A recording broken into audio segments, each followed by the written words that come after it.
This race leader, Lucas de Grassi, slowing on the way up the hill in a big spin, and the two Mercedes collide. Evans is going to wall him. Mortara, oh, he's big out of shape, and he's managed to save it. Rounds 13 and 14 of Season 9 marks a return to the eternal city of Rome, the penultimate doubleheader of the season and potentially a championship-defining weekend. First held in the final season of the Gen 1 era in Season 4, the drivers raced through the architecturally impressive district of Rome and past famous landmarks like the Obelisco di Marconi. The race took a dramatic turn on lap 23 as race leader Felix Rosenqvist took a little too much curb, damaging his suspension and allowing Sam Bird to take the lead, before a nail-biting final few laps as the battle for the podium positions took centre stage. Then here comes Evans, This will be and the de battle Grassi's for there the as lead. well, coming up towards Lavoro at turn 9. They're all fanning out and Bird covers the inside. Edge of your seat stuff, 3 for the lead with 5 laps to go. Evans dummies Bird, locks up. They survive, don't ask me how. That's what I mean by not, you've got to judge your passing manoeuvre, do it at the right time. That was not the right time.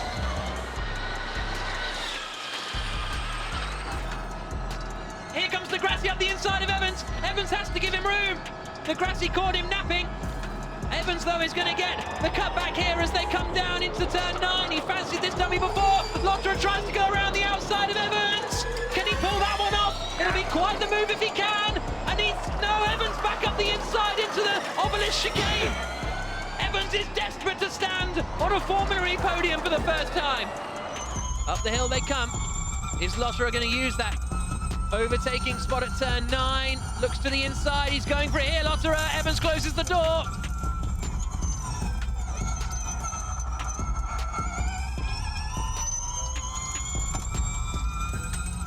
And Lotterer goes to the outside. He can't pull that one off. He tried it last time around. Evans is going to wall him. Oh, rude stuff from Evans.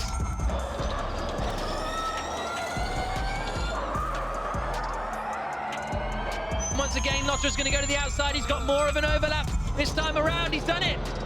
Evans hasn't got enough energy. Look, he's down to 2%. Mitch Evans and Jaguar are not going to get what they wanted. Around the outside goes Daniel Abt. Evans can do nothing. The Jaguar has run out of energy. He's not going to make the end of the race. Sam Bird won the inaugural Rome e-prix as Mitch Evans fell out of the podium places. But in Season 5, it was a completely different story for the two current Jaguar teammates. Bird's hit. Bird's been spun around by Jose Maria Lopez. It is that Bird out of the race again on the opening lap. Oh dear. Vern, a Jaguar, red flag. Oh, it's chaos.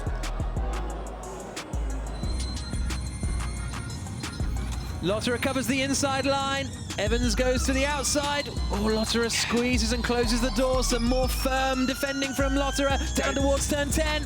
You're not going to pass Lotterer around the outside. You're going to have to force him offline. He's almost there. He's got to go for it. It's too far back. Surely there's contact. And Lotterer, is he in the wall? He Evans is through. Evans is in the lead of the race. Where did Andre Lotterer end up? He's going to get overtaken here by Stoffel Van Dorn down into turn 13. Not quite. Lotterer managed to keep out of the wall. Just about.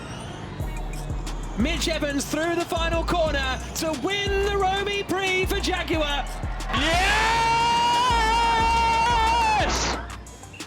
Evans took his and Jaguar's first ever Formula E victory ahead of Andre Lotterer, and the first of his 4 podiums in Rome.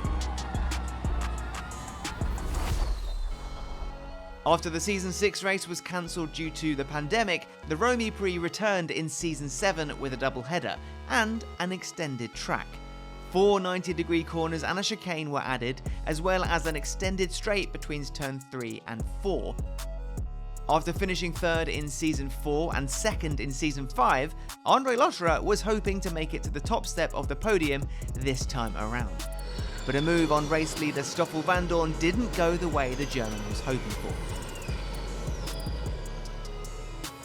Andre Lotterer up the inside and there's a crash. Andre Lotterer hits Stoffel Van Dorn. The two race leaders collide.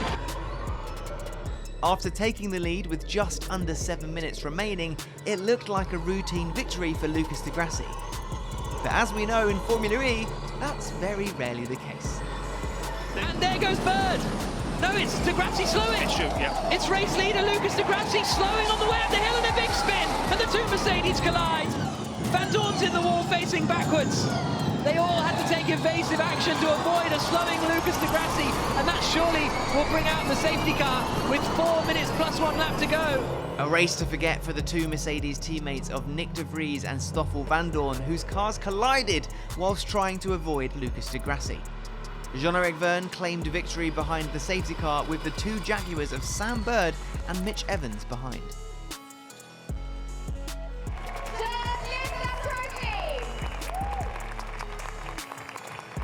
In the second round of the doubleheader, Season 9 Championship contender Nick Cassidy claimed pole position in only his 4th race in Formula E.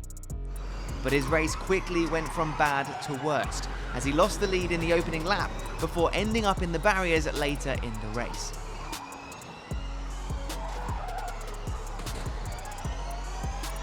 Then, a late safety car brought out by René Rast crash led to a last lap dash to the line for the frontrunners. Nato and Mortara, I'm not loving their energy. 2%, 1% for Nato and Mortara. Mortara, oh, he's big out of shape. And he's managed to save it. Savor the season for Edo Mortara, not savor the season here. De Vries, Bird and Roland wiped out. Championship leader, Sam Bird. And third place man in the championship, Nyck de Vries, wiped out on the final lap. And Stoffel Vandoorne wins the Rome e-prix. Second for Alexander Sims. Redemption.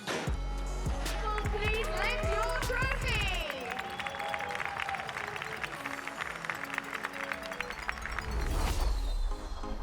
Rounds 4 and 5 of Season 8 belong to one man and one man only, Mitch Evans.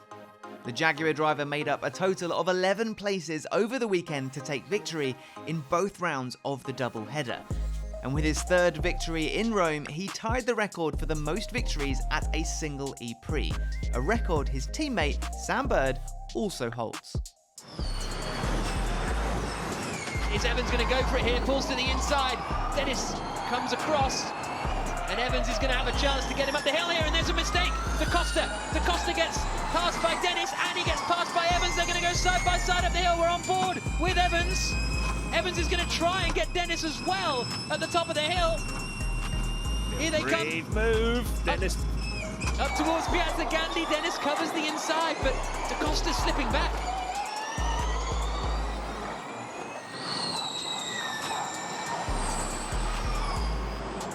Vandoorne wants to try and build the gap for the Jaguar and the DS Techeetah behind. And here comes Jean-Eric Vergne. Oh, he's on the marbles. That was risky from Vergne. You don't want to get in the marbles there. And Evans goes ahead of de Vries. They're in the same race power mode, and Evans has just overtaken Nyck de Vries. Has Vandoorne made a mistake because Frans has got ahead? Evans is in attack mode, and Evans is going to try and get ahead of Vandoorne here. Here they come up towards turn 7. Evans might go for 2. No. He's up into 2nd place though. So what happened to Stoffel Vandoorne? It looked like he was comfortably managing it. Evans has got 3 minutes of attack mode left. He's right behind Robin Freitz. He's got more energy. Evans could be on for a huge result this afternoon. He's still got quite a long way of this race to go, at least another 15 minutes or so. And this is where we've seen a lot of the passes into turn 4. Mitch Evans to the outside. Freitz covers the inside, but Evans is through. Mitch Evans takes the lead of the Rome e-prix for Jaguar. Mitch Evans has only picked up 1 point so far this season. A torrid start to the year, but at the venue he took his first and Jaguar's first Formula E victory. Evans wins again in Rome.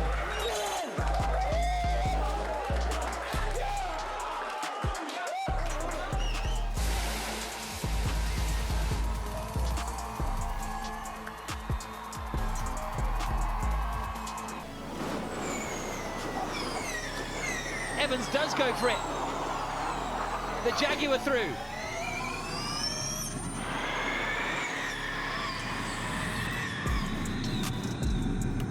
No, Evans gets around him.